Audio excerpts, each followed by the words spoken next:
1. Let's go. Hello and welcome everybody to this week's episode of the Property Experts podcast with me, Ben Richards, and my business partner, Jack Jiggins. We run numerous businesses, if you haven't tuned into us before, all across the property space, from surveyors to architecture practices to property development to property management and everything in between. And we hope that you get a lot of value from this. If you are listening in, if you're a regular listener, do like and share the Property Experts podcast on Audible and Spotify. And let's jump straight into the agenda for this week. It's the 11th of October, 2024. Welcome. And the first point that we're going to be touching on, it is actually yesterday was Mental Health Awareness Day, and we've recently raised a significant amount of money for charity, and we're going to be talking about where the final figures ended up and a cheeky little sneak peek of a little news article that's been written on it, which is absolutely fantastic. We're going to talk about our mentoring sessions that we run and how you can get involved and improve and grow your business with some of those. What do investors want? The big question that a lot of people want to know when they're getting into investment, property investment and development. I'm going to be doing a quick rundown of some key mechanical, electrical and plumbing 101 tips that you should be taking into your property developments. The FOD, which is the Future of Development Conference, was today by the TDC. We had a fantastic time last year. We're going to be running through what that is and how you can get involved. I've had a fun time this week at the Property Entrepreneur. It's the first episode, what do you call it? First launch, the launch event of the Property Entrepreneur cohort of 2025. We'll be running through what that is. Jack's going to be talking a little bit about marketing segmentation. We're hiring, so stay tuned if you're interested in working for us. And Jack has some very exciting news, which is not best reading, to be honest, on SME property developments and the dangers within. So if you're getting into property development or you're a few years into property development, you're going to want to stick around to that. And we've got just, I think, one question at the end. Before I do jump into the full agenda, we want questions. So make sure that when you tune into this, if you tune in regularly, we love questions. It helps us be a bit lazy and means that we don't have to talk about and make up topics of our own.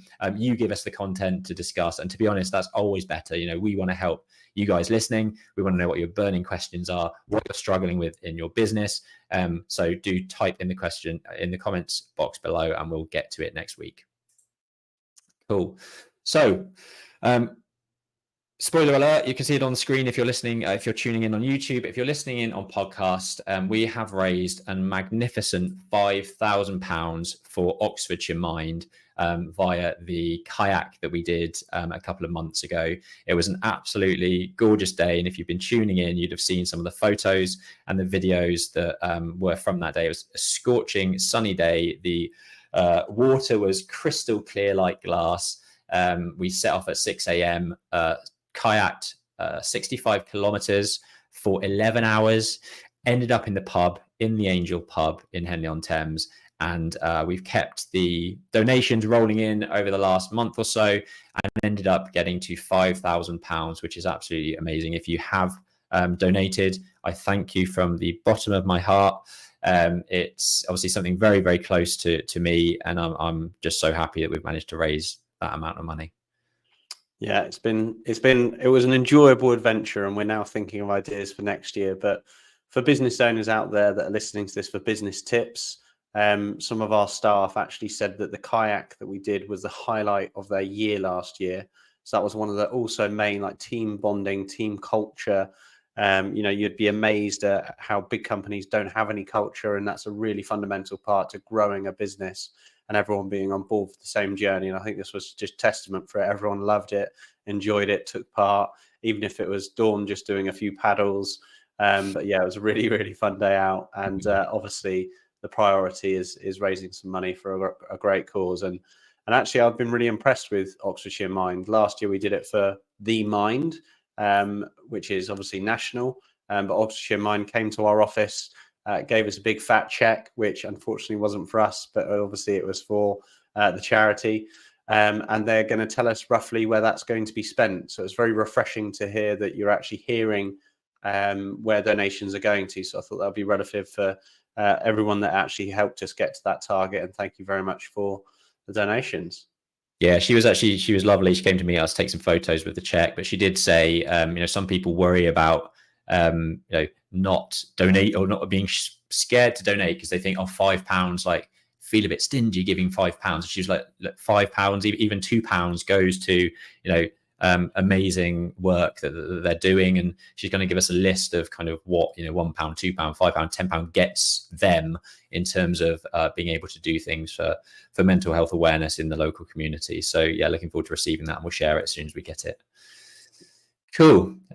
If you want to grow your business, if you're stuck in a bit of a rut, you don't really know what the next steps are, if you've got big plans but don't necessarily know how to execute them, Jack and I over the last 7 or 8 years have probably spent in excess of 6 figures on our own sort of personal development with non-exec directors, with mentoring, business coaching, property education. And we offer that out to our community as well via consultancy and one-to-one services. So if you want to learn from us, we've won numerous awards over the last couple of years for both business and property development. We've got a wealth of knowledge in both service-based businesses where we've raised, I think now the figure's about £3.5 million in revenue in our service-based businesses. We've built 8-figure property portfolios. So there's not a lot we haven't done. We're still learning. We're always growing, and some of the things we're going to be talking about later in this podcast shows what we're still doing to kind of continuously educate ourselves and keep that learning and personal development growing. But we know that we're a few steps sort of ahead of some people, and we love sort of helping people kind of get to where we are and help them get through what is a very, very difficult business to be in. And Jack, if you stay in, we'll show you exactly how difficult it is. But if you are struggling, we'd love to work with you. Do comment one-to-one below, and we'll get in touch and see how we can help. Yeah, I just wanted to touch on the most recent mentee that's sort of just signed up to do a one-to-one with us. So you could be starting out wanting to get into property. You could be a business owner wanting to get into property. You could even be a property developer, which is sort of the breadth of who we've mentored or worked with. And quite often, like Ben said, it's just sharing what we know. And it might not even be things that we're doing in our business, but that we've learned off mentors or business coaches ourselves. But the most recent mentee that's sort of signed up because there's a lot going on in his head. He wants some clarity. He wants a second opinion. He wants some comfort. And, we're here to provide that. But to give you a bit of an example, he's currently working in a family business which turns over £750,000. And he's doing a development. And it's all just, currently just a bit too much to manage the two. And the thing that I'm thinking of, there's so much that could be worked on with that type of sort of asset base and business base. It could be even simple tips on improving time efficiency, all the way down to, extrapolating value out of sites. Our mentees might actually say, Ben, here's a site. How could you improve the efficiency of the layouts? Or they might turn to me and say, I'm not buying enough stock. How do we get that? So we do a very broad goals approach, and then we narrow down to make sure that the deliverability is essentially where it needs to be. But yeah, so it would be great to have some more mentors on board. Some mentees on board. They sort of come in cycles. So we take someone on and give them as much value as we can until they don't need sort of help every month, as it were. So it's completely on your choice on how frequently those sort of one-to-ones are held. And it could be as many or as little as you want. And fundamentally, our goal is that our fee is completely outweighed in the value that we're generating within your business or that particular project. So that's our incentive. And we want that because we pay for mentoring, we pay for education. And if I sometimes go, is it worth this? Am I getting the value back? So we know we've been in your shoes, we are in your shoes constantly. And we just fundamentally enjoy solving problems and helping people. Nice. Cool. What do investors want, Jack? I put this in because everyone's going to be bored of me saying that I'm doing the Goldman Sachs business growth program, because it is making me do a lot of thinking, and it's actually part of the customer segment stuff, which we'll come on to later in the episode. But it really made me think, so you think about who is your client, what do they want, why do they want it, and how do they get there? Which are like the classic, who, what, why, how marketing tools that you should be thinking about with your clients. And we'll come on to that a bit more specifically in the customer segment. But I was trying to determine in my mind one thing that a investor wants. And although I believe an investor is out in the market to get a better return on their capital in most cases, or potentially chase or work against inflation, or alternatively they might have a cost to their capital, so they're trying to get a higher cost on that investment. But I kept coming back to the principal value that what they want, and it's actually trust. And I thought I would share that with everyone, because we often think that it's the deal or the numbers or the person, but I actually feel that it's more the trust that's the most important thing. All of that other stuff sort of comes with it, and yes, they might say that deal's not for me, but I trust you and I want to do a deal with you. And it's just I just think it's sort of behind a closed door, that sort of element of what an investor is looking for. If there are any investors out there and that's not their sort of prioritizing thing, let me know. But it was also apparent because I spoke to an investor today who's obviously he's got investments, and he said one of them is being a bit tricky to get back. And he said the fundamental difficulty with getting it back is there's no communication. And for me, that's again like alarm bells ringing. The trust there is being compromised or even lost. And it's just simple. I just find it so simple that all they want is a trustworthy partner. And that's it. All of the other stuff will fall into place. And yes, they might not fund that particular deal, but they might fund others. But obviously there's that. I feel that's a very sort of soft, untangible thing, really. Trust is something that's earned and not given or found. And to earn trust, there's multiple ways you can do it and meet face to face. I was talking to, we hosted our boardroom session earlier today, and I said we find huge value where Ben meets an investor independently and then I meet the investor independently, rather than just one of us meeting or both at the same time. There's more airtime. They build a personal bond. They understand Ben's way of life and reasons why, and his skill sets, and also mine. And we are different people, so I think they quite like the sort of element of knowing us independently. And that process is part of building a trust, but not it. It's not right. They've passed that stage, so we've got that trust. Now we can do X, Y, and Z. So everyone has a different trust appetite. What you can see on the screen, if you are watching, is an investment snapshot of a project. I would say that we don't send that to any of our investors until I feel that the trust is built, and that's really important. Ben, I don't know if you want to add anything. We've had the past couple of weeks, we've actually paid sort of some of our investors back, or one particular investor, and there was a bit of back and forth because Jack was over in Vegas and I had to sign some documents, and it took a lot longer than we thought. And to be honest, it was the first time that I felt like there's been a bit of a communication breakdown with some of our investors, and I hated it because that's not us. Today it's always been straight back together on the WhatsApps and emails, and just because there was so much going on, and things sort of got a bit miscommunicated.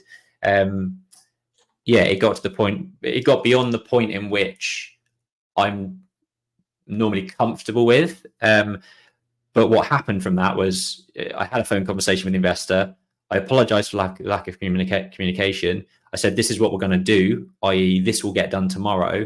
And I absolutely made sure that it was done tomorrow. If I'm making sort of claims like that, and I'm making promises that something will happen, our sort of, I guess, ethos and whole sort of part of our being is that we are sort of open and transparent, and we do what we say we're going to do. I think that's so important to maintain and keep that trust, like Jack was talking about. And I think it's true, especially when both Jack and I are relatively young, and we've still got sort of a long way to go in this sort of industry.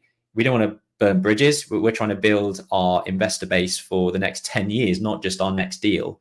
So building that trust is incredibly important to us. And I think having documents that help that, like we have our investor reports, which go out every month to our investors that invest in our schemes, individual schemes, has a whole breakdown of all of the different parts. How is it performing on budget? What are the risks? What's health and safety been like on site? How are planning processes going? How's the funding? Are we thinking about future phases? All of that is an investor report. Jack said on the screen, there's an investment snapshot, which is one of our snapshots from our Marlow scheme, which will be part of our site tour next week. And the big yellow thing on the screen that you'll see if you're watching is a bit.ly link. It's bit.ly/XP_templates. And that's capital. I think it does have to be capital letters XP, capital letter T, so on the template. So XP_templates. And you can click that link or go to that web address and have access and request some of the working documents and the templates that we use. We give a lot of our stuff out for free. So if you are interested in getting some of the spreadsheets and templates and documents that we use to build trust with our investors and run our business, go to that bit.ly link and we can send you what we have.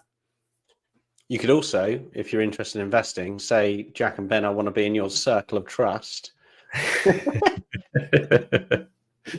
Reach out. Yeah, we would love to work with you. I mean, for us, we've got a number of things bubbling along in the background. We're probably gonna need in the region of £1 to £3 million over the next 12 months. So if you are looking to invest, if you do tune into these regularly, or if you know someone who does have that sort of cash and they want to get into property with some award-winning developers like us, we would love to speak to you. Cool. MEP 101. So, what are MEP plans in construction? If you're sort of not on the technical side of the property development world, you're still going to understand or want to understand what this is. And it's basically MEP plans are detailed drawings that illustrate the layout and design of mechanical, electrical, and plumbing systems. That's what MEP stands for within the building. These plans provide essential information for construction teams, architects, and engineers to ensure that the building systems function efficiently and safely. And what I did want to do, which probably means I have to share my screen differently, which I will do now, is just talk you through one of the latest packages that I've been reviewing. So I spent the best part of 4 hours yesterday morning going through this with a fine tooth comb. And what this is, what you can see on screen, is the MEP package from our contractors. So their subcontractors created this document, and I'm going to talk you through some of the likely pieces of information that you're going to receive when you get this type of package. On screen now, you've got the lighting circuits. So this will show you where all of the, this switch is connected to these 4 lights in the kitchen. This switch is connected to this 4 lights in the living room. This turns on the extractor fan. All of the things that when you go into a flat, you look up, you see on the ceiling, you've got ceiling acne, you've got switches all over the place. All of that needs to be coordinated. And what really, really often gets overlooked, whether you're doing a refurbishment or a 23 unit scheme conversion like this one, is that first fix of electrics and plumbing and the mechanical systems go in so early. When it's bare brick, you've got all your timbers exposed before any plasterboard goes on the wall, that's when your first fix goes in. And what first fix is the stuff you don't see, basically, is what first fix is. So when you see when you've got plumbing behind a wall, or you've got your wiring and cabling and the back box for your electrical socket, all of that is first fix. Now that's one hell of a job installing all of that in the first place. If you get to the stage where you've plasterboarded, you've plastered, you've painted, and you realize actually shit, that socket doesn't really work in that location, to then change it to the other side of the door or move it to a different location is hugely expensive. You're talking about ripping out work that's abortive, moving everything across, redecorating, repainting. Huge amount of time is lost from that, and it costs you 4 times as much at that stage to move it. So getting it right on paper through properly checking your MEP plans, or your architect properly checking your MEP plans, is fundamental, because the first fix happens so early in the process. Often you haven't even got your kitchen layouts finalized. So there is a lot of work due to coordinate all of the different packages that go along with your MEP design. So that was the lighting layout. This is a central heating layout, so shows the location of the boiler and the gas runs. And then this actually shows all the wet radiator system. So we've got a gas boiler in this, with wet radiator system, you can see where the pipe work goes. There'll be a schedule of what all of these radiators kick out in terms of BTUs. So BTUs is actually like the power of the radiator. You know, how big is the room? How big does that radiator need to be based on the heat loss to heat that room? We've got another layout, which is, what's this one? This is the ventilation. So at high level, where does the ducting for the cooker hood go? Where does the ducting for the boiler? Where does the ducting go for your WCs? So all of these different layouts are a different service, and they all have to be coordinated correctly. And you can see here, I'm making a comment on screen that basically says, this hasn't changed. So we changed the kitchen, the layout of the flat. We moved the kitchen over here for better drainage and various other reasons. But what hasn't happened is the MEP engineer hasn't changed this layout to suit the new kitchen. Now, if the guys get on site and start installing all of this drainage waste over in this corner of the property, well, it's pointless because there's not a kitchen going there. So basically, these are the types of things that you need to get right on paper so that when you get on site, you're not spending 4 or 5 times the amount changing it all to get it right and actually suit the sort of layouts that you want. I'm probably not going to bore everyone any more than that. I mean, that's a sort of a very quick whistle-stop tour of what you should expect from mechanical and electrical consultants or subcontractors. It's super important to make sure that you're checking this very, very rigorously against all of your kitchen layouts, your bathroom, your sanitary ware, and making sure that it's correct on paper before getting to site. Ben, just like quick whistle-stop tour of like when that comes in and how you get it done, and maybe if you need an external professional to do it. Yeah, so I think I have mentioned or talked about this in the past. There's various ways you can do this. You could either do it during the design stage, and you can employ as the developer a MEP consultant. I really don't like doing it. I think they hugely overspec things. They're not the contractor, so there's no incentive to kind of make it as buildable, as workable, and as sort of cheap as possible. So they're going to give you like the highest spec kind of performance and probably over spec and cost you quite a bit of money. On this one, we took a bit of a risk. We didn't do a full design. I wanted to work with the contractors, subcontractors. We ended up agreeing what I thought was a sort of a decent amount as a package for the full MEP package as a whole, and then worked with the subcontractors to basically bring it in within that budget. So I've worked closely with Ridge, who are a MEP consultant. They've actually been very good to get to this stage. And I just feel like having the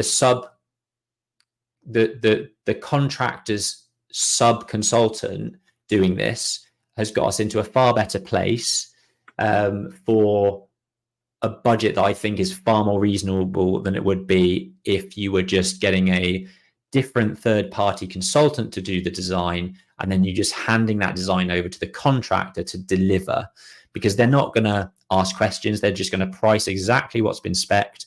I can almost guarantee the spec will be higher than what you anticipate. And actually, you're doing that so early on in the process that you probably don't know exactly where your utilities are coming in, what's being provided. It's taken us over 18 months to get to a position where we know what utilities are coming in, where they're coming in. So it would have been making a huge amount of assumptions at the design stage if we'd got a full design done at the beginning. But I guarantee you would have only changed anyway by the time we got to this point. So I made the decision not to go down the full design at the front end, and I made the decision to work with the contractor during the actual contract, which has its pros and cons, but for this project I felt like it was the best thing forward. Cool. Good. What have we got next? I think it's our site tour. So if you tuned in last week or have seen any of our socials, we are hosting a site tour next week. It is actually the second time that we've done this routine, I would say, site tour. So hopefully if you've been with us before on the site tour, you'll see the sort of semi-befores, rip-out early stages, which is starting in Marlow. We'll be then heading on to St Andrew's Court in Tame, and then finishing in Abingdon at the Old Maltings. And yeah, it's a bit more progress than since you were last there. There's a lot happened on all of the sites. We do have limited spaces So make sure you do, reach out. I think we're giving away a free ticket if you sign up to our newsletter and enter a prize draw. So make sure you do that. And I would actually say that if there's one bit of content that I think you guys should be doing in addition to watching or hearing this, is definitely sign up to our newsletter, because we only send out an email in XP Property once a month, which is basically a whistle-stop tour of everything that's happened in that month. Very condensed information and updates on what we're up to. But yeah, it'll be good to see. We had like almost 40 people there, I think, last time, and that's just about the limit that Marlow can take. Yeah, quite tight under that undercroft. Yeah, so it'll be good to see some new faces and some old faces there. So do reach out and make sure that we get your ticket secured. Yeah, by way of an update, Marlow is only sort of a few months away from being finished. There's a couple of units of the eight converted flats that are very well progressed, and I actually think the first kitchens are being delivered next week. So you may actually start to see, kitchens being installed. A lot of the bathrooms have been tiled, it's mist coated, first fix of everything is done. So you'll see a massive transformation at that site. Tame, we would have by next Thursday sort of be 98% complete on the first phase of 9 flats. We've now sold 5 of the 20, or have reservations for 5 of the 20, and I'm actually expecting a few more after 13 people viewed the property last Saturday on the first official opening tour day. So that's going great guns. And then the old Maltings is a beast. Partitioning and first fix is well underway. You can really start to see the internal spaces being formed now. When we were there in the autumn, in the spring, it was really, everything was open. They just finished demolition. It was all sort of ready to commence. Whereas now all the spaces are being formed, and you can really start to see how that development is going to shape up. So if you're interested, go to bit.ly/XP Tour to find out more and sign up. And for those of you that aren't aware, the tickets are just £30, and all profits do go to charity. There's a running theme here. So the FOD, I don't need to spend too long on this. Just letting everyone know that I'm there currently or today. And it's the future of development. Ben and I are part of the Developers Club, and the Developers Club has always been very forward thinking in delivering homes in the, I suppose, development space for SME and specifically young under 40-year-old developers in the UK, and have been supporting that. The FOD was really good last year. There was some really interesting talks. This year, we've got talks on improving planning systems, funding SME developers, which I'm on the panel of, which is going to be fun because there's an equity lender and a debt lender also on the same panel. So I'll be having a bit of a tear up with them. And actually the last slide, which is a bit of a spoiler alert, where we've got some stats about SME development, and they're actually shuddering how shocking the stats are. I was putting together to sort of prep for that panel. There's a topic on a panel discussion on living sector. There's a talk on new homes England can assist SME developers, which I am excited to hear about. Political landscape for SME developers, and a manifesto with networking in between. But just wanted to sort of encourage people to look out there for these types of events that really have really relevant talks. When we were up at UK Reef, it was so prevalent that the talks that I went to were just so applicable to our business. And it's sometimes difficult when you're going to events and you feel that if someone's talking about how they made 30 grand on a buy to let, and now they're getting hammered by the section laws coming by the government, that's probably not the right room to be in if you want to scale a development company. You need to be in the rooms talking about the future, talking about planning changes, understanding the risks, and listening to panels where you can drive questions that really might impact your business. That's it from me. Anything, Ben? I really enjoyed it last year. I'm a little bit gutted that I can't make it to this year. I've been invited to a Property and Pigeons event with Blue Bricks magazine instead, so I'll be laser clay pigeon shooting, which I'm actually really excited about. But yeah, I'm gutted I'm missing this because it was fantastic last year. I thought the talks and the panel discussions were so enlightening with what's going on at the moment, and where is the future heading and things to look out for. And like Jack says, completely relevant to what we're doing. And everything's kind of hot off the press and really sort of the here and now of what you should be thinking about when you're an SME developer in the UK. So yeah, get yourself along to these types of things for sure. Speaking of other things that you should get yourselves along to, Jack and I over a couple of months ago went to the Property Entrepreneur Blueprint event, which is a 3-day event held at the Belfry. I've been sucked in and roped in to actually signing up for the full program this year, which I'm actually super excited about. It's by Dan Hill. If you listen to the Blueprint podcast, Dan's got a wealth of experience, multimillionaire. I think he said earlier today that he's bought and sold 40 businesses over the last however many years. He's not even 40 yet, I think. So yeah, extremely busy. Some of the top trainers are some sort of good friends of ours, and the ultimate FD, Josh Keegan, who's been running some of our financials and XP Property and Central Suites for the last sort of 18 months.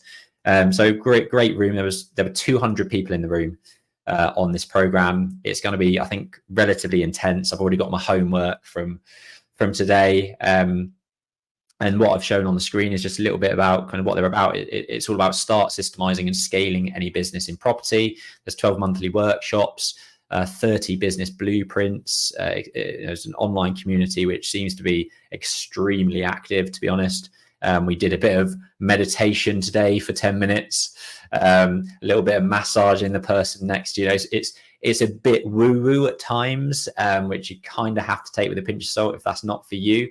But yeah, the people in the room are most definitely kind of high achievers, overachievers that really are out there doing some amazing things. And even if you learn 1 or 2 things every time you go, it's well worth the money. So yeah, I've thoroughly enjoyed it, and looking forward to cramming in the homework and fitting that in amongst everything else that we've got going on, and a new baby on the way. Cool. Glad I didn't sign up now. I couldn't think of anything worse than Goldman Sachs homework and that. And a massage from the person, from the old lady next to you. Yeah, wouldn't mind a massage. Cool. And I mean, from sort of one property entrepreneur sort of program to our own, I guess. We've been running the Boardroom now for what, 4 years, probably? Yeah. Crikey, 4 years.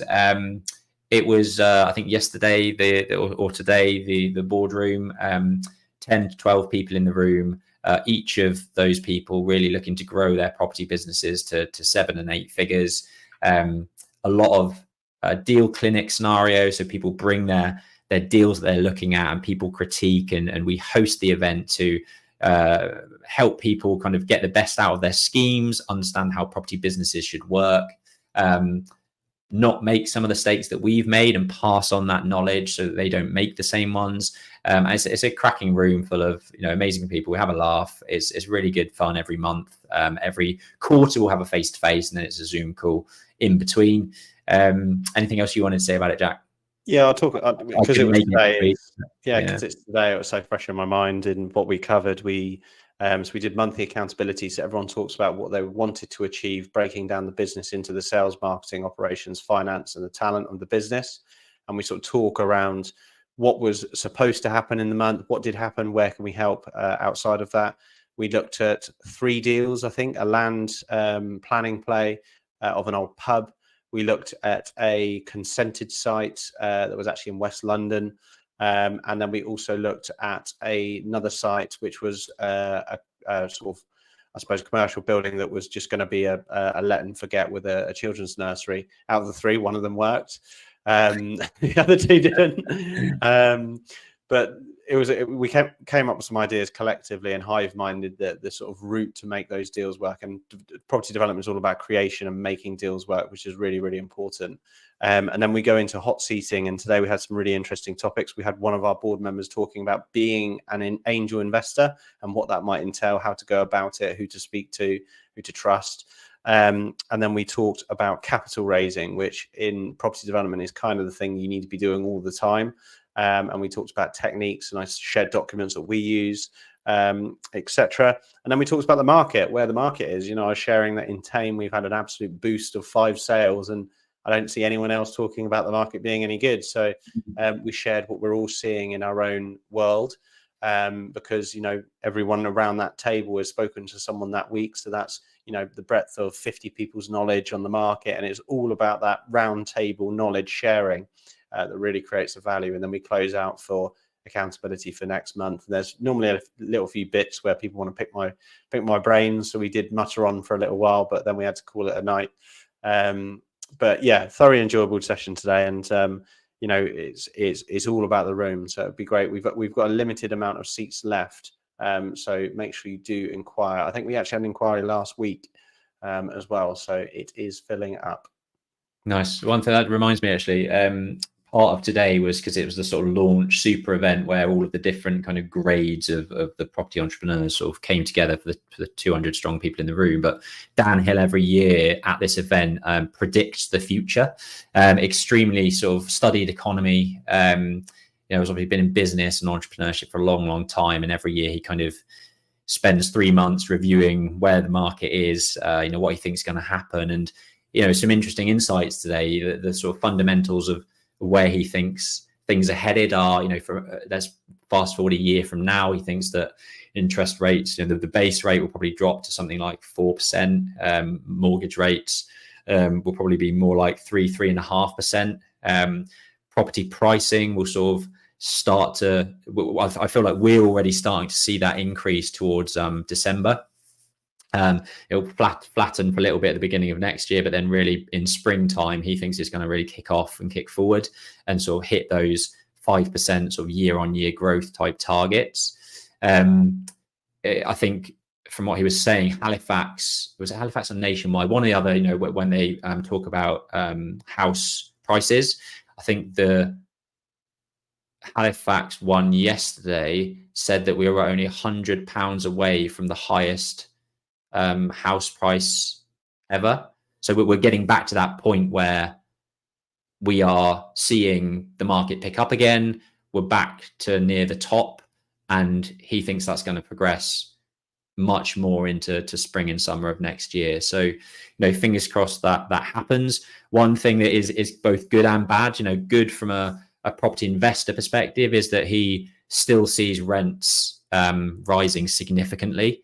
The downside of that is the wealth gap getting bigger and bigger. He just can't see any other way than the wealthy getting wealthier, and unfortunately, kind of the poor really slipping down and gripping on for dear life. And good in a way for property investors, obviously bad in a way for social, socio-economic kind of the wider picture. But some really interesting insights. I'm interested to see how that plays out.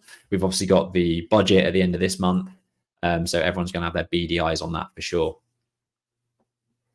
Cool. Customer marketing segmentation. That's a bit of a mouthful. Everyone's living their life rigorously through my Goldman Sachs education at the moment. This was the task this week, nice. Which is customer segmentation. Cool. So we're on marketing. It's marketing. Everyone has a version of marketing and what it is. Some people think it's getting out there. Some people think it's what people talk about when you leave the room in your business. But essentially, it's communicating with the market, and obviously whether that's for sales or PR or whatever it may be. But the task that we did this week, which I think is really relevant for our listeners out there, is to just actually think about who your customer is. So I segmented mine into predominantly two, so investment and home buyers or renters. So our customers are actually really, really broad and different. So if you ran, let's say you ran a sports drink, like a fizzy drink, whatever it may be, one of your customers might be an athlete and the others might be a kid. So it's a very alike type of customer, but ours are very different in the sense that our investors are technically a client of ours because we collaborate with them and we work with them.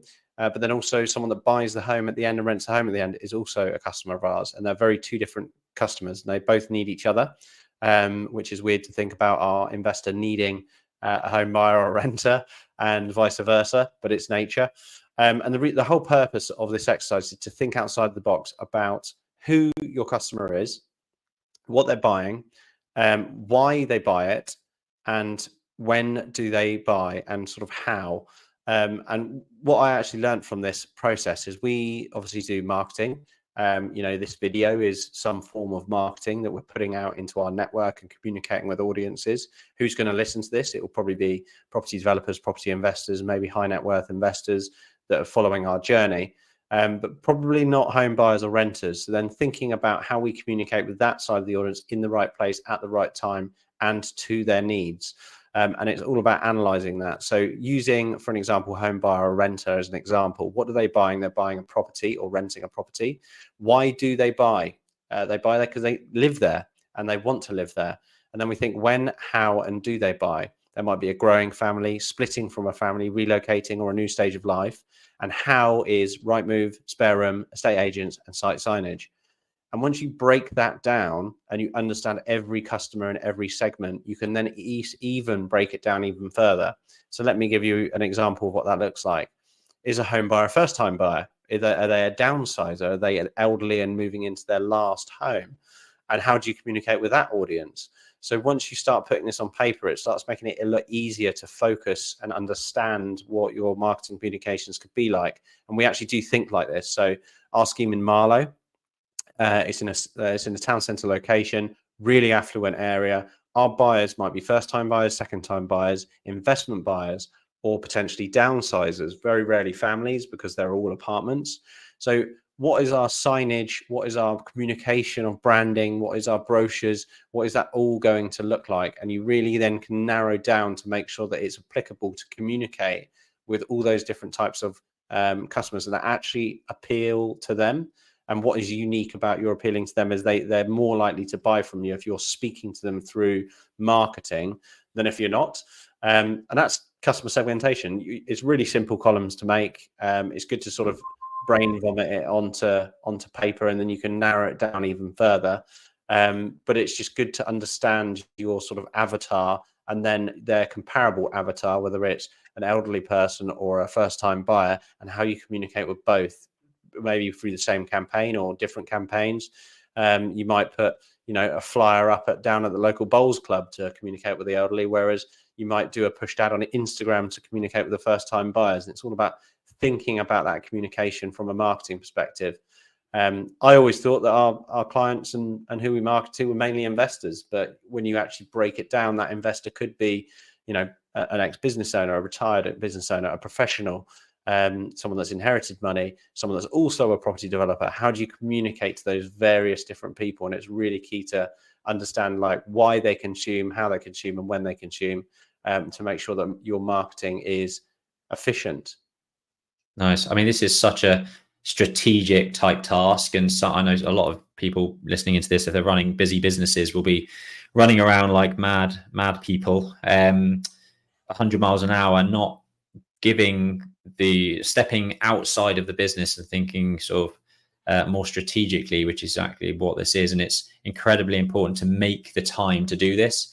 And this is fresh off of the property entrepreneur, because at the moment it's cave time,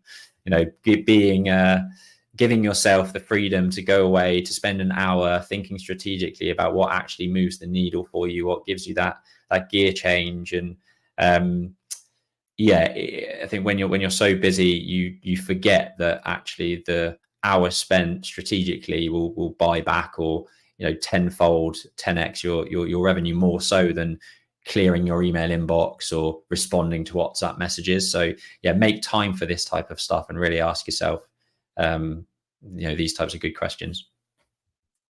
Good. Cool. I mean, if that sort of stuff interests you, you're enjoying the podcast, do make sure you rate us on Spotify and leave us a review on Apple. Last time I checked, there was only one review on Apple Podcasts, so please be that second person. We'd love that to start coming through. I think we're up to 150 followers on Spotify now, and it is creeping up quite nicely. So do us another favor and just share this with one other person that you think might get value from it, because that will help us massively. Cool. And if you want to join the XP team, XP Property are currently looking for an office and estate manager. So if you've got a bit of experience in facilities management, portfolio management, also like getting stuck into office administration tasks, organizing events for us like the kayak, then do reach out.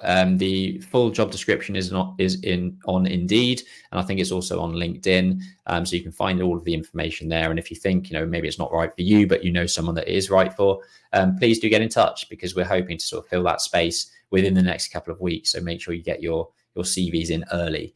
We're also recruiting an XP surveys for a CAD technician. The team are super busy at the moment. We need an extra pair of hands. We want someone with good AutoCAD experience that can hit the ground running, help our team produce amazingly fast and accurate topographical and measured building surveys. So again, if that's you or someone, do reach out. Doom and gloom is here. Here it is. Hit me. Yeah. So as I'm on the panel tomorrow, and the panel is funding SME property developers, which I think is not a great space in our market. I think that we self-inflict ourselves on, no, not self-inflict. What's the terminology I'm looking for? We're self-aware of the risk of market risks. Markets go up and down, and we're completely aware of that. We don't like planning because it takes forever. But funding is another one of the ones to planning, which is difficult. And when I say difficult, it's not only difficult from debt, equity, and also, like working capital. It's just difficult in general. All of them are difficult, and they don't really function very well. Back in the good old days when revolving credit facilities and 100% LTV funding and overdraft facilities. A friend of mine ran a construction company. He's now a developer, but he said he wouldn't be able to run a construction company today because he lived in his overdraft. He ran a really successful construction company, but he said he wouldn't have been able to do it without it. But anyway, funding's more difficult, and I'm on the panel, so I thought let's do some research on the macro stuff, because I know the micro stuff because I'm a very active borrower. I would like to think I'm one of the most active borrowers in the SME property development space. So I know that space. So I was like, what's the macro market saying? So stats for you guys, if you would like to hang around and listen to these. So small developers are classed as developers that are turning over between 500 to 5 million in revenue. I would actually classify that now as quite small, given that we've grown out of that particular space. It's always difficult judging revenue on development companies because a development takes 2 years and revenue is an annualized income. So when you actually look at the easy metric, probably just halve your delivery pipeline if you're a developer. If you're doing HMOs, you might actually be able to more incrementally, accurately record your revenue actually as it is. A medium-sized development business turns over between 5 and 50 million.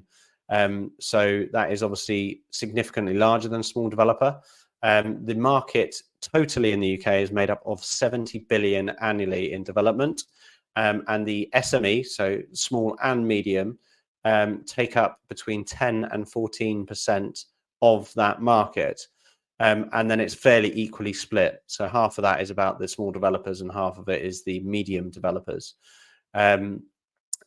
Back in the day, sort of like 80s, 90s, the market share was actually way larger. Sort of like 40% of the delivery annualized was in the SME development space when planning was easier, when funding was easier, when there was probably less red tape and consultants required for approvals and consents and certain warranties.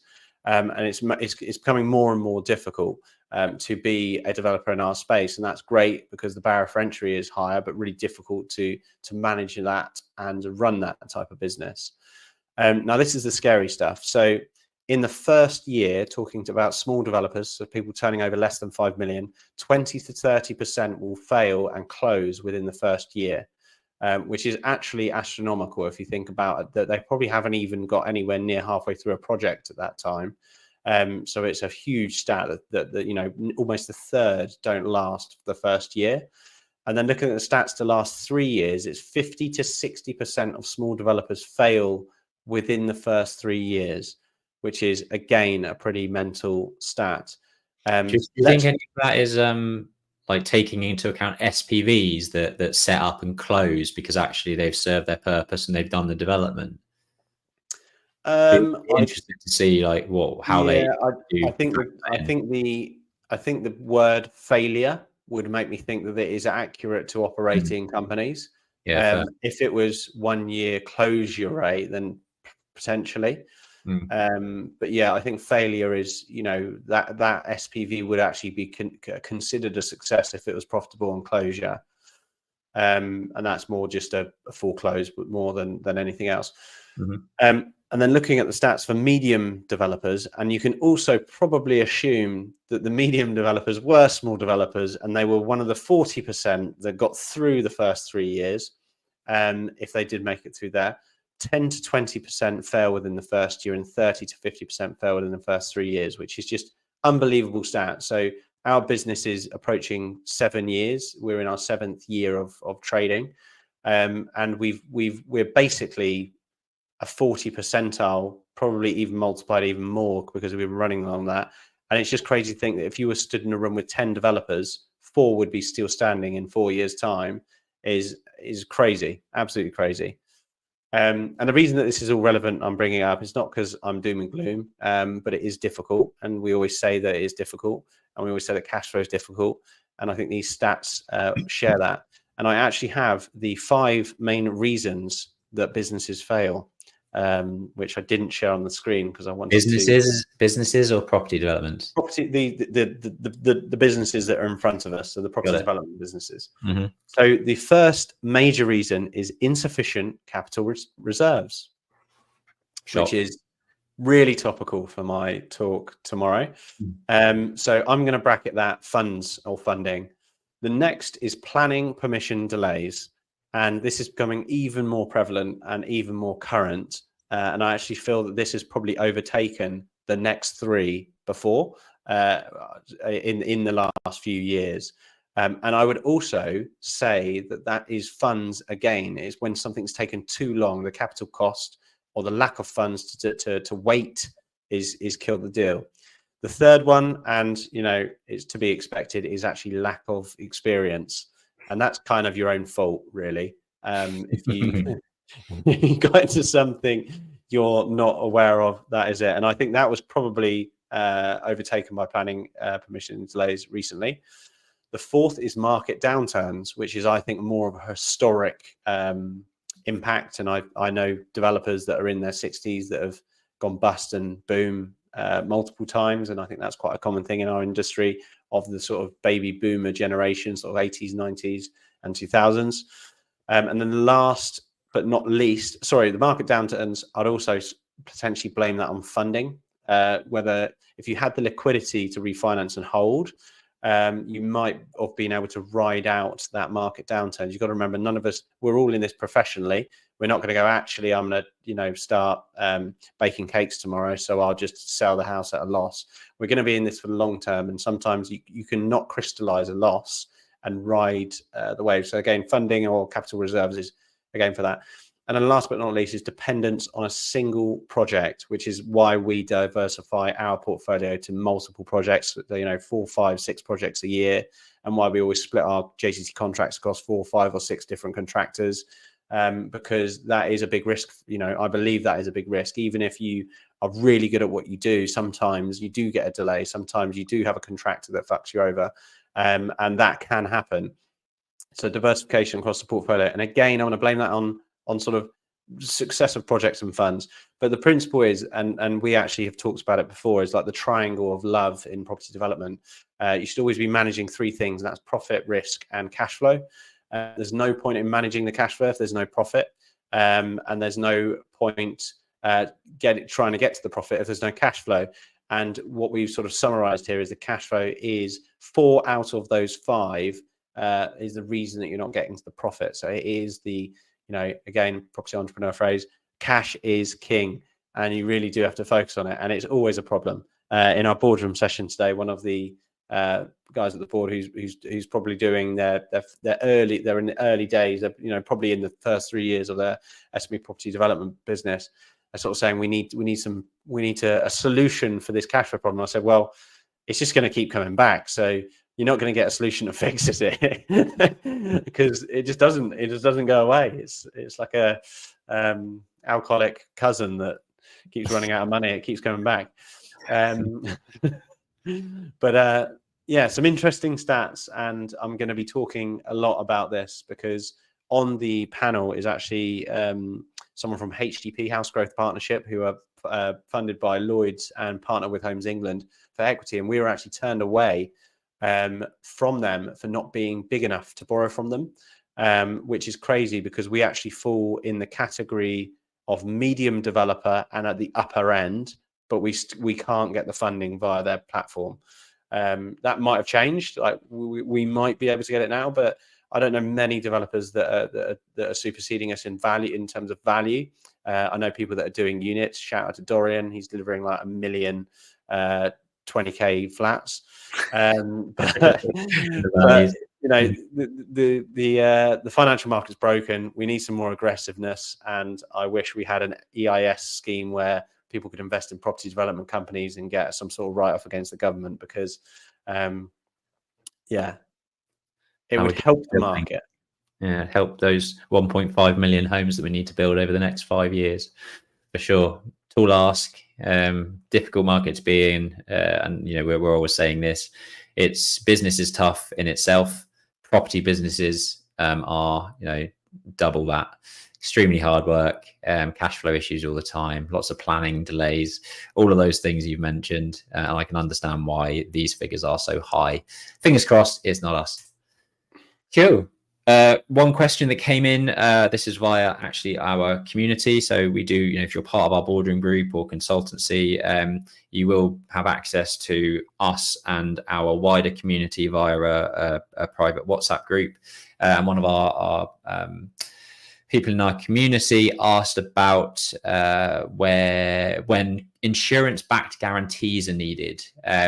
So I thought I'd just briefly explain what they are. And if you're doing conversions or if you're doing new build property, your lender or your warranty provider, is warrantying, the structural integrity for 10 years of your property. If you've got a 10-year, NHBC warranty of some kind of structural defect warranty, they're going to want to make sure that everything you're doing is as absolutely rock solid as they possibly can, so that there's no potential for kind of fallback or insurance claims based on them, that fall back onto them.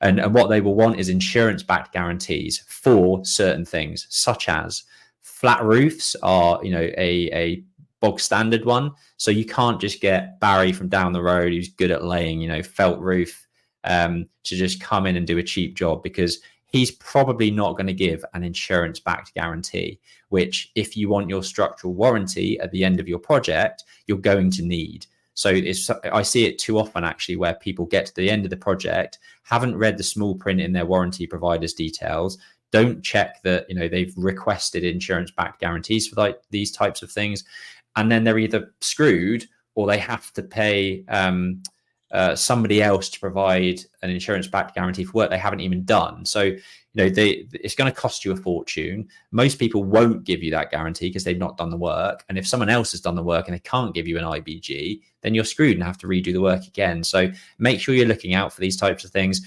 Other things might be insurance-backed guarantees on tanking, waterproof tanking, things like that. But just make sure you check the small print of your warranty provider's technical details. They'll try to get you with as many ways as they possibly can. So yeah, just a top tip there. Don't get to the end of the project without getting insurance-backed guarantees in place. Okay. Cool. So yeah, if you've enjoyed this session, this podcast, please do rate us and review on Apple Podcast. We're really looking forward to speaking to you again next week. It's been a crazy couple of weeks. We'll be hot off the back of our site tour. Hopefully we'll see some of you there next week on the 17th of October. But until then, have a great weekend, everyone, and speak to you next week. Cheers.